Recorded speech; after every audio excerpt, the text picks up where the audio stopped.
And I would like to introduce our speaker for today, Wilfredo Lopez, attorney Wilfredo Lopez. He is the Director of Governmental Affairs at the Urban Resource Institute in New York City and an experienced attorney with over 7 years of experience in government relations, policy, and the legal field as well.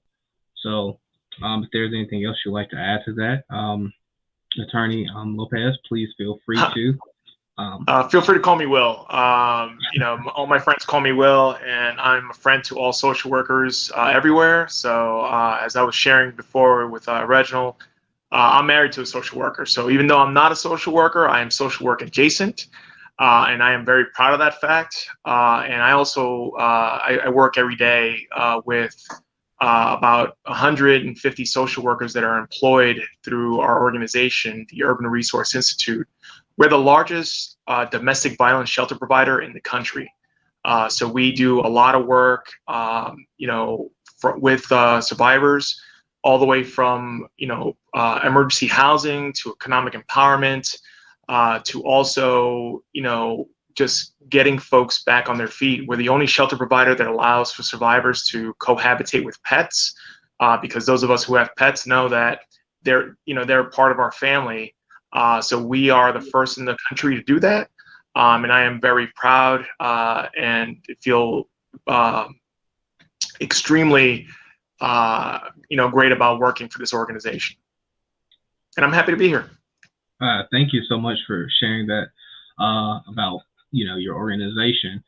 So if you don't mind me asking, I know just expound a little bit, about yourself specifically, and what was your career trajectory that led you to this current role, and not only just possibly working in New York, but pretty much what led up to that journey. Yeah. So if you can't tell by the gray beard, I got started in this a little later in life. So I'm currently 42 years old, a very young, spry 42. But my career in this field actually started about 10 years ago. Prior to that, like many people of color who are first to go to college in their family, I was taking care of my parents who were advanced in age. I was a change of life baby in my family. I'm the youngest of 8. So it fell upon me after going to college to provide for my parents. So that kind of slowed down my career advancement. So I spent about 10 years in retail management, running, stores for Best Buy and Home Depot. Now, that is typically not a place where you think about a start of career, but what I learned there was, really how to interact with people on a human level, something that many attorneys fail to have. You get to meet people where they are and work with them, to provide solutions. Once, I hit my 30s, I decided that, this is the time for me to go. My parents had moved on, they transitioned. And I was in a place where I could continue my career. So I went to law school, and right from the start, I knew I was going to work in what they call public interest law. I had no desire to go corporate. I wanted to work in helping people in my community. I live in East Harlem. I grew up in Jersey City, but I also lived in Puerto Rico for a while. So I've always lived in underserved communities. So I wanted to be an attorney for those communities. After law school, I ended up at a DA's office and quickly learned that is not the place to go if you want to actually impact folks in your community. I was there for 18 months, and was very, my eyes were open to the struggles and the failures of our criminal legal system. So I moved on from there and turned to advocacy. Started at the New York City Council, where I was legislative director and legal counsel to former council member Ben Kalos. There we worked on issues that ranged the gamut from providing free lunches for every child in New York City, to stopping the use of harmful pesticides in communities of color, to even providing retirement accounts for undocumented and low-income workers in New York City. So we did a lot of work at the city council. And from there, I tried my hands at running for office. I ran unsuccessfully for the New York State Assembly last year, but that process also opened my eyes to the other needs that exist in our community, especially around domestic violence and homelessness. And that's what led me to work at URI. It's really a place where I can focus on those two issues, which are, really important to me. I wanted to figure out a way to help domestic violence survivors and also try to, help end homelessness. And this is the perfect place to work on those two issues. So that's kind of like how I went from stocking shelves at Best Buy 20 years ago to, working where I am today. In between there, I also did some stints as public defender and as an immigration attorney. And I still take on those cases as needed on a pro bono basis, based on the needs of the community. That's amazing to hear that. Such a telltale story, but very different on extremes from what one work was to what you are doing now. Quick question before we get to the other one. How was that transition for you going from working in retail setting to the educational part of the environment, then to after post-grad? Yeah, no, it was a shock. I'd gone about 10 years without doing any real critical reading or writing. So I kind of had to, dust the rust off and really dedicate myself to being a student again when I made that transition. And it was also having to kind of swallow your pride a bit and realize that, yeah, you have 10 years of work experience and management experience, but you have to start all over again. So I had to intern, be an unpaid intern for a summer, which, at 33 with, married with a family, you're like, okay, this is, I'm working with people who are, about, 10 to 15 years younger. And you just roll with it. You try to adapt as quickly as possible, overcome and learn as much as possible. Going back into, quote, the real world was also a culture shock, because now I was, working with, again, people that were much younger than me. In fact, my first supervisor was about my age. So she felt uncomfortable at first, because she was like, well, are you okay with taking orders from someone? I'm like, of course. You kind of have to, when you make those transitions, you have to understand that, sometimes taking a step back means you can take 2 steps forward later. And the important thing is to stay humble and learn from every opportunity. And you'd be surprised how transferable a lot of the skills you learn in life are. So I was able to use everything I learned in my previous career in my current career, and every day I learn more and more. Wow, and I think that goes well to the next question, and you touched on this, but if you could maybe just elaborate in a little bit more detail, and thank you for sharing that. Excuse me.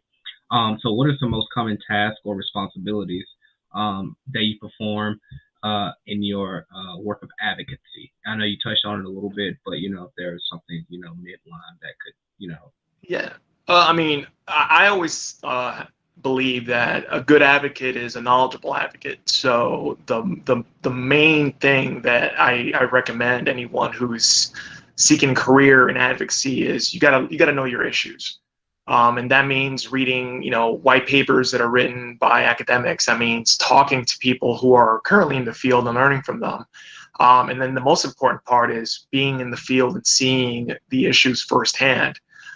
So even though, I'm an attorney and I'm a director of government affairs, I go to our shelters and I see, and try to learn from the experiences that people are going through every day, so that I can try to root out what are the issues that I need to be focusing on. All too often, advocates, will take on an issue and then realize that the real issue that they're trying to solve for is something completely different. An example of that is even with homelessness. We talk about, the easiest thing to do is build more housing and give it to people. But you also have to think about what are the mental health issues, what are the trauma that folks are dealing with, that that led them to become homeless, or are they dealing with any other additional issues such as some addiction disorder. These are all issues that need to be taken care of before you can start solving for the bigger issue. So being a knowledgeable advocate is important. In terms of tasks, just talking all day, every day. I just got back yesterday from Albany, the capital here in New York State, where we were advocating for just pay for social services workers, including social workers. Unfortunately, the way contracts are written at the state and city level, social workers are among the lowest paid professionals in the nonprofit world, and it's something that can very easily be changed if the state changed their policies. Now, that is something that I'm not just the only one advocating for, but really knowing what the issue is and being able to point that out to a legislator really makes a difference between someone who is just talking about the issue and someone who's advocating for the issue. So, again, if I could imbue you with any sort of advice, is be knowledgeable about the issues you want to advocate for. So, is that involve, how much lobbying do you do, or are you, can you have that, pretty much? Lobbying is advocacy. A lot of times you hear the term lobbyist and immediately you think about the negative connotation that term has. But I can tell you from experience that some of the best conversations I've had with legislators and with people who make decisions, in terms of being able to influence them, has been, at the lobby of the Albany Hilton, or, walking through the halls in Albany, or even down at City Hall, grabbing a cup of coffee with someone. Lobbying is advocacy. And lobbyists are just advocates to get paid. So even though I am working in-house for an organization, I'm a registered lobbyist, and I have to do that in order to be able to avoid any conflict of interest. But every day you're talking to someone, either a staff member of an office, an actual legislator. You get to know them after a while. You start shooting them texts and saying, hey, FYI, this is an issue you need to look into. Or you're talking with other advocates in other organizations trying to figure out a strategy to better be able to present a cogent case for change. So yeah, lobbying is a big part of it. And I encourage anyone watching this who wants to get into advocacy, the easiest way to start is, link up with local nonprofits that are working on the issue you care about. They have lobby days where they bring people to the seats of power, whether it be in Washington, D.C., whether it be at your state capital, your local city, and they work with you to teach you what the issues are and put you in front of decision makers, so that way you get comfortable talking to people like that. It can be scary at first, but once you get to realize that they're just people like you and I, the conversations get a lot easier. Right. Thank you for sharing that. And we have a question in the chat. What is your most utilized skill / strategy? Oh yeah, that's totally fine. Well, let's see. We will, while we're on that topic, we'll go ahead, because there are quite a few more questions I have, but they ask, what is your most utilized skill strategy working with people on the other side of the aisle? Yeah, anytime, I am a registered Democrat. I am, a proud Democrat. But a lot of times, especially in Albany, we have to work with, folks on the other side of the aisle. The best way to communicate is not to think of any issues being polarizing. Think of every issue that you're presenting as being bipartisan or being a universal issue. Homelessness is not a Democrat issue. Homelessness is a humanity issue. It's an issue that affects everybody. Once you get to that base level, then you start crafting your story, the way you're going to advocate for that. And, not to say you have to code switch, but you typically have to present case differently depending on the audience. When I talk to Republican, members of the Assembly or the Senate, I talk about the fiscal impacts of homelessness in terms of the greater social services safety net, because they're thinking about that as well. That's usually their first question. So, if we solve for X, then Y will happen. Whereas when I talk about, about it to moderate Democrats, because you also have to realize that within every, party, there are varying degrees. Moderate Democrats, I'm talking about not only fiscal, but I'm also talking about the human factor.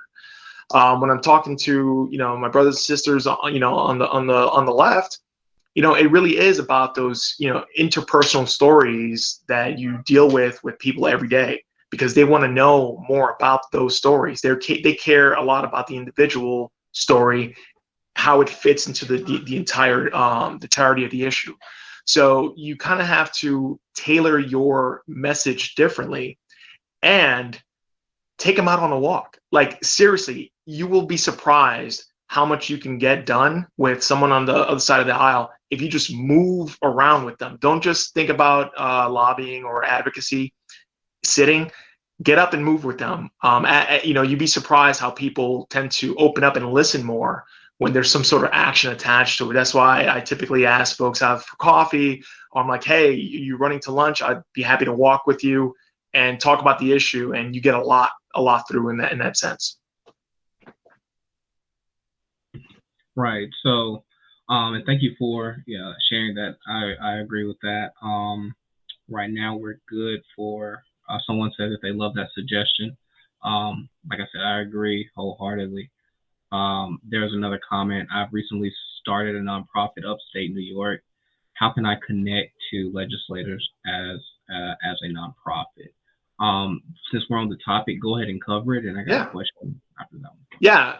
So the easiest way to connect, start with your local elected officials. So depending on where you are in upstate New York, if there's a local council, common council, village council, or city council, start there. You are a constituent as a nonprofit. And the best part about local, council members, whether it be upstate or downstate, or, even in your individual, states, wherever you are, is that they typically get discretionary funding specifically to help nonprofits. So, that is the best way to start that conversation. The way advocacy typically works for nonprofits is your local members will typically control budgetary issues. So you go to them for that. And then policy and, wanting to change systems typically happens at the state or federal level. Go to your local assembly member's office, your local senator's office, introduce yourself and introduce your nonprofit.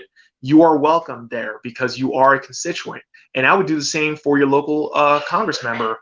I know in upstate New York, typically the districts are much larger, so you may have to travel a little bit to get there, but it's worthwhile. Go to their website, get their, don't call the legislative office, call the local office, and get an appointment and say, look, I am a nonprofit in your district. This is the population I'm serving. I'd like to talk with my elected official. And even if they say that you can't meet with the elected official because of scheduling issues, meet with a chief of staff, meet with a legislative director, meet with a constituent services director. Get your name in that, in that office. And the more you show up, the more they'll recognize you. If they're having events in your district, go to them and introduce yourself. Sometimes it takes 3 or 4 touches before they recognize you, but after a while, they start recognizing you. And if your nonprofit works on a specific issue that they care about, they need to know you. So be present, go to those offices, make yourselves known.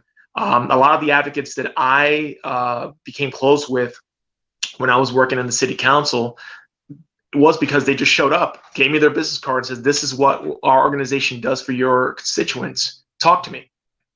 That was enough for me to say, okay, let's sit down and have a talk and get to know them. So that is the best advice I can give in that, in terms of getting people to recognize you. And congratulations on your nonprofit. Yes, congratulate and thank you for sharing that information. I hope that was helpful to the attendee. So to our next question, If you don't mind, can you please share an experience in your advocacy work that challenged you, that or what you did um, that are not initially you didn't know much about and how to respond? So pretty much, Yeah. was that? Um, yeah, no, that came through clear.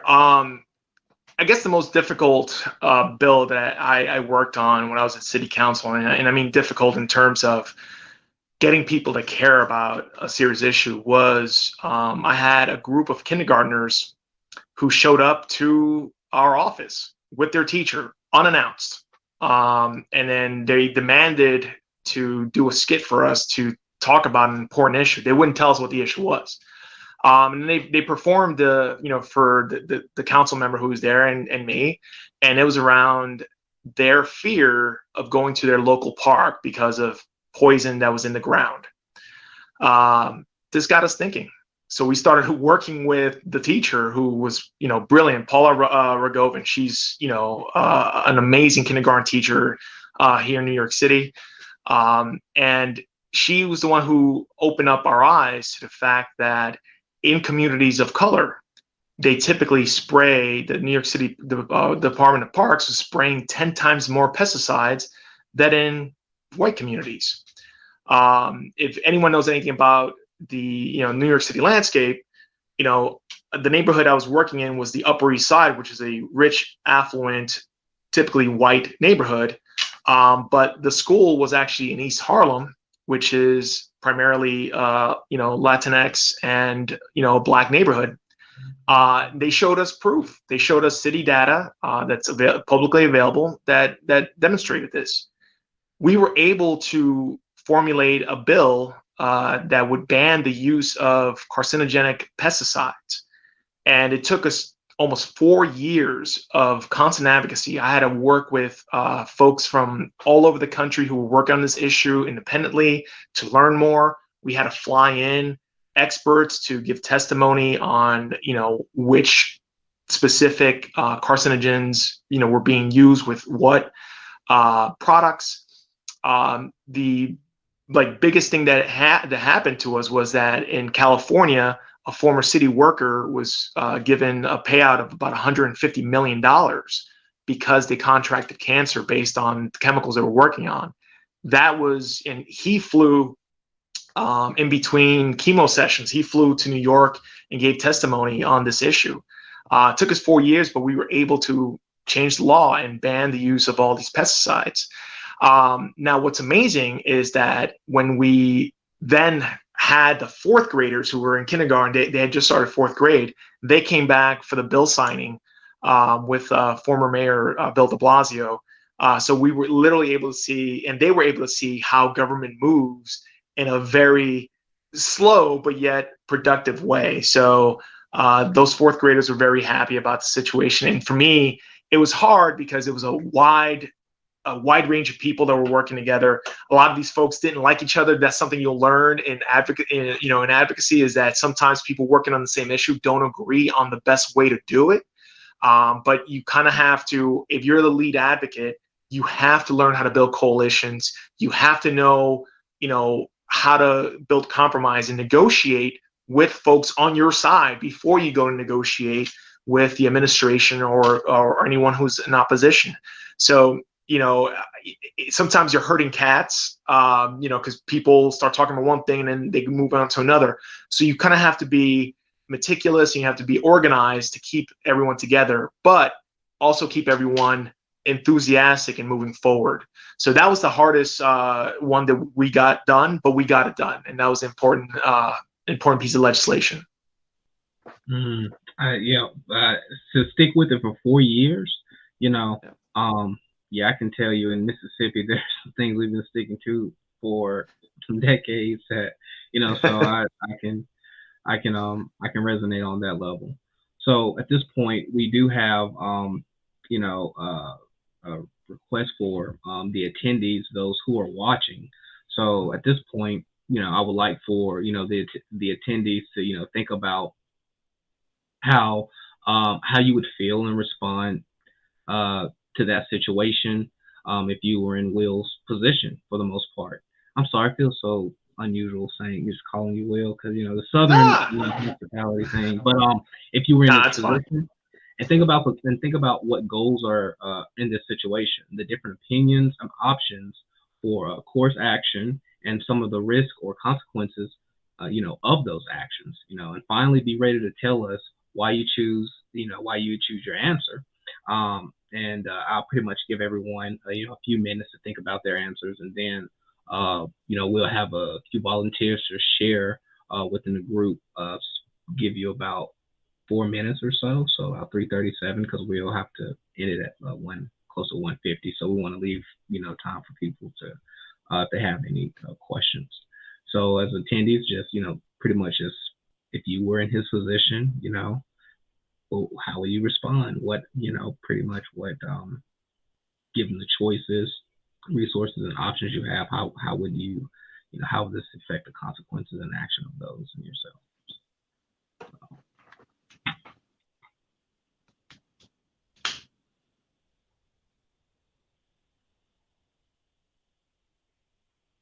And by the way, thank you everyone for the questions and the encouragement in the chat. A lot of times when you do this virtually, you can't read the room as well, so I do appreciate that. It does make it a little bit easier for us on this end.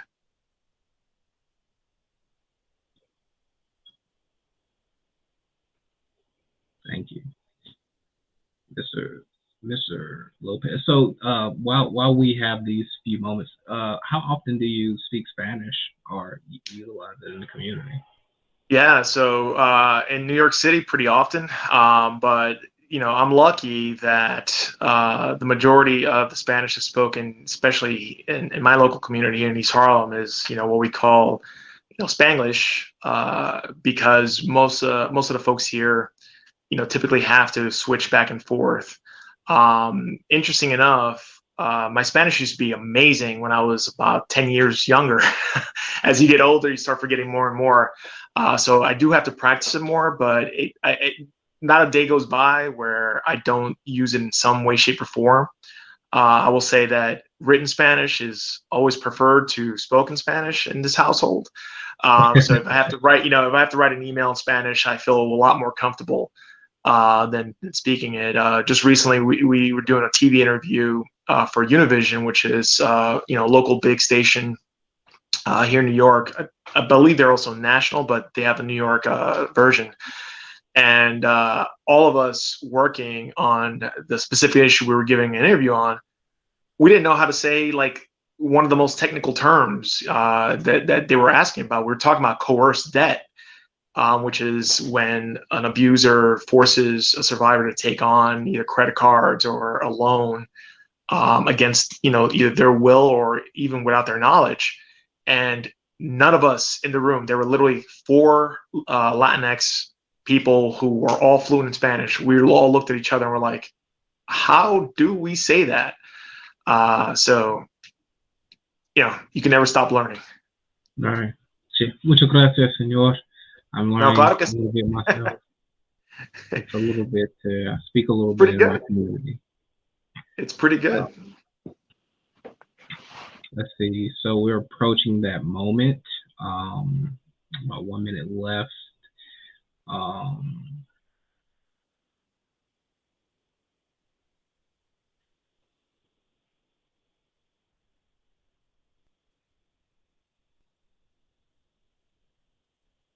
And I have confirmation. Yes, they are national. It's very popular. Univision's very popular in California. Good to know. Luckily, our story didn't run nationally because I would have felt foolish if it did.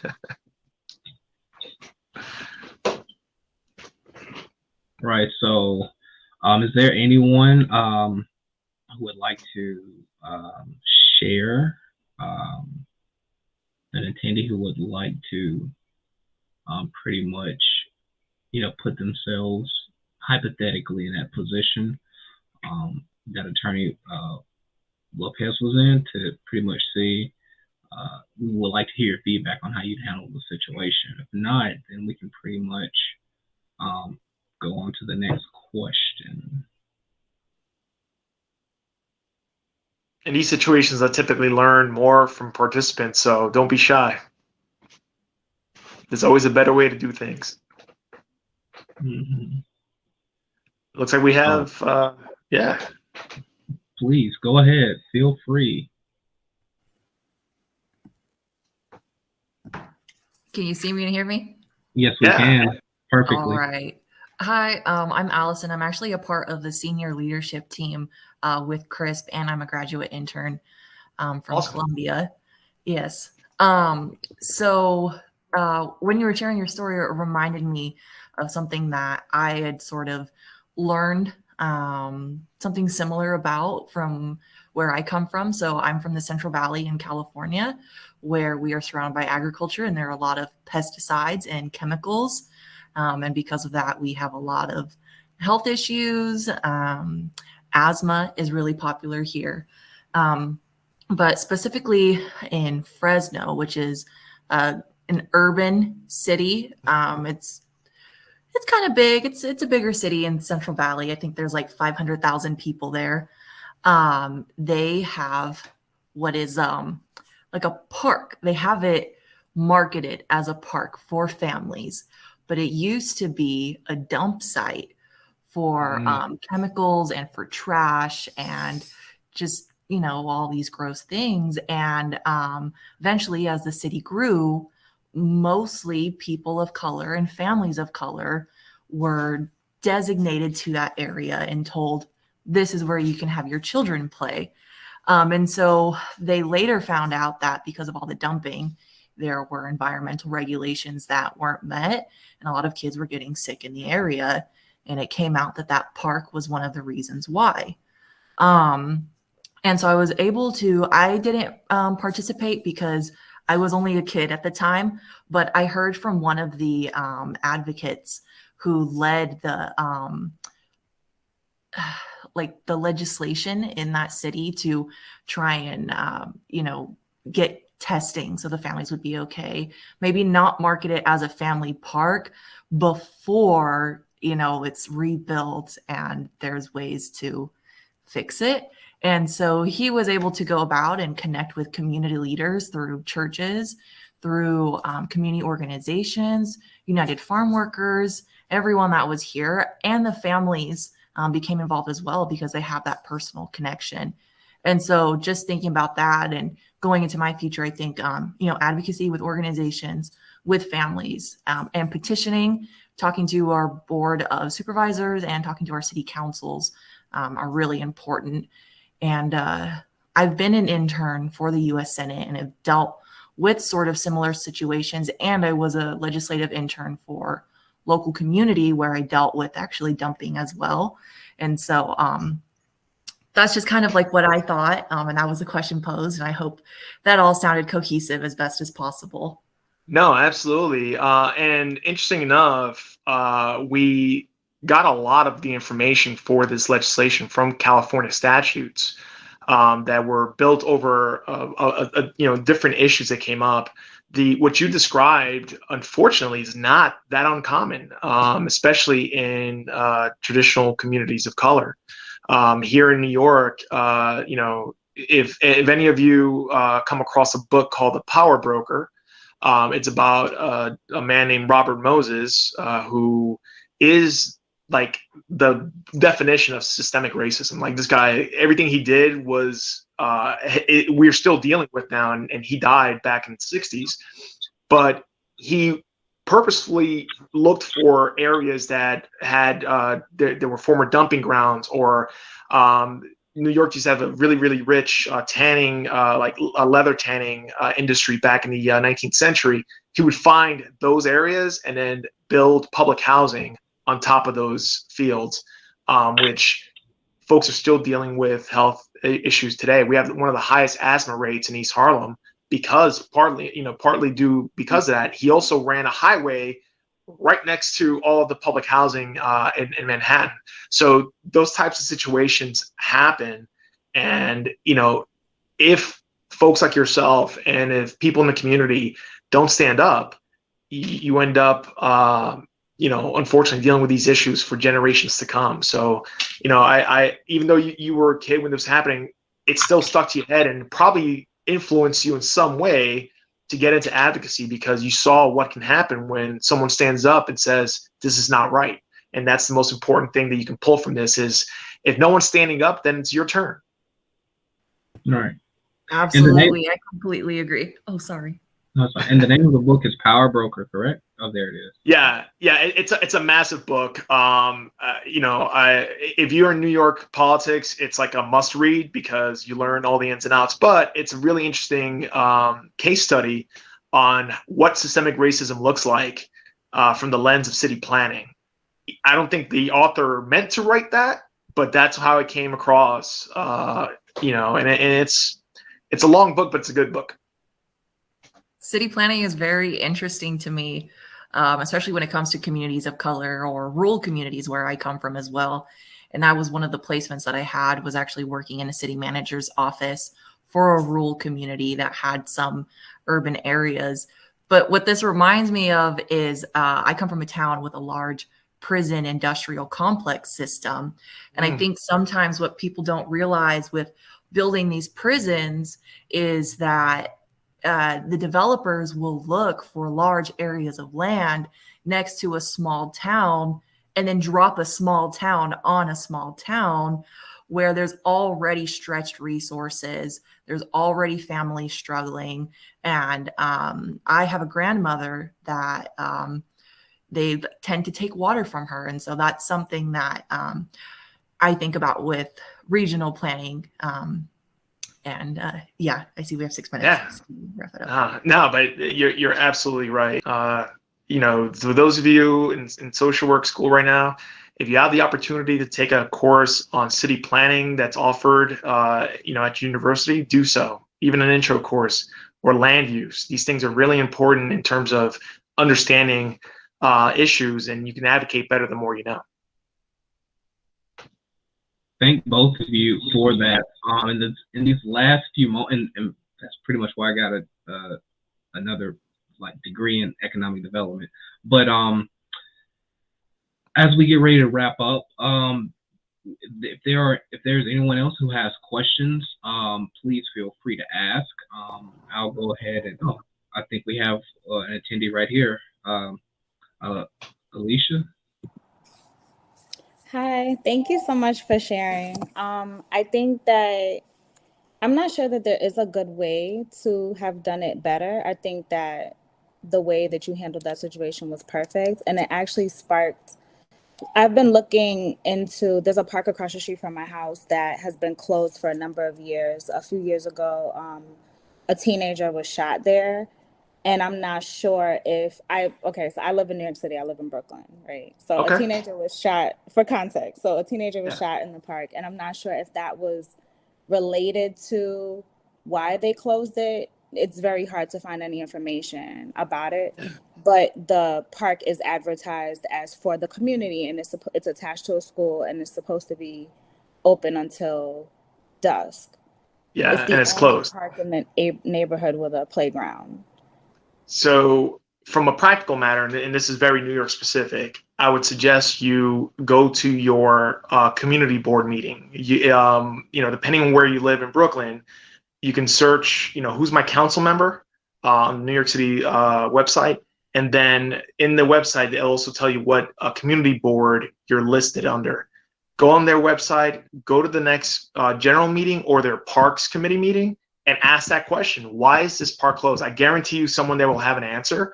And it's probably related to that, or it could be related to lack of funding to make the park safer. Unfortunately, that's something that comes up pretty often. But I definitely suggest doing that. And, if there are any local, depending on where you are, if there are any local community engagement organizations like community boards, go join them.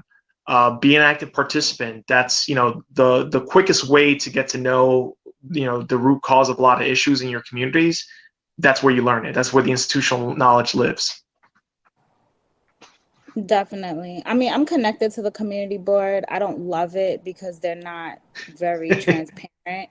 I also work with the City Council District 33, which is over Dumbo and Vinegar Hill. Yeah. That side of Brooklyn. That's City. Is that Shahana Hanif or? No, it's Lincoln Rustler. Oh, okay. I know Yeah, Lincoln. so I worked with him before. he's amazing. I love him. But yeah, I don't love my community board. The community board that's over that side of Brooklyn is really, they're doing some awesome things over there, but it's hard to kind of get the information from community board where I am. Well, the easiest way to start changing that is to join and start, making a case for more transparency.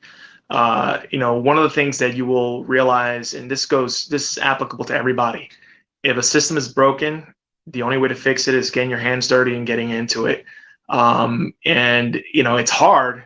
It's not going to be easy because some of those folks have probably been there for 20, 30 years. But that's how every single system that changed, that's how it starts. It starts with one person, and I guarantee you when you get there, you'll meet 5, 6 other people that are, will be allies, and you'll be able to really work. And that's part of advocacy as well. That is advocating for your community. That's advocating for more transparency. But yeah, congratulations on on everything you're doing. And thank you so much for sharing. Thank you. Thank you so much for coming in. So we have 2 minutes left. Is there anything that you would like to give food for thought as we exit this session? Yeah. Look, as future social workers, or those of you that already are social workers, you have the keys to the kingdom. You can make all the difference in the world. In New York City, especially, every time a political or an official, anyone, wants to solve an issue, they say, you know what, we need more social workers. And the reason why is because you have the most adaptable skills. You are, the perfect cross between what attorneys do, what mental health professionals strive to do, and what local community organizers always do. So use those skills you have that you've built, use the empathy that you possess to really change the hearts and minds of the people around you and be a sphere of influence in your communities. And your community can mean your school. It can mean your place of employment. Wherever you see a broken system, you can influence it by being an advocate. And lastly, but most importantly, don't forget to always advocate for yourself. Don't accept, things as they are. Advocate for yourself. No one will be a bigger cheerleader for you than yourself. And all too often, and I see this with a lot of friends of mine who are social workers, you have the biggest microphone for everyone else's issues, but you ignore yours. So self-care is important. I learned that from my friends in mental health. Follow your own advice and be your own advocate. All right. Thank you so much, Attorney Will Lopez. And that'll pretty much conclude this breakout. Everyone, give some cheers to Will. And we look forward to meeting and seeing you again throughout the session. No, thank you so much. Thank you everyone for attending, and thank you for your questions and attendance. Thank you, everyone.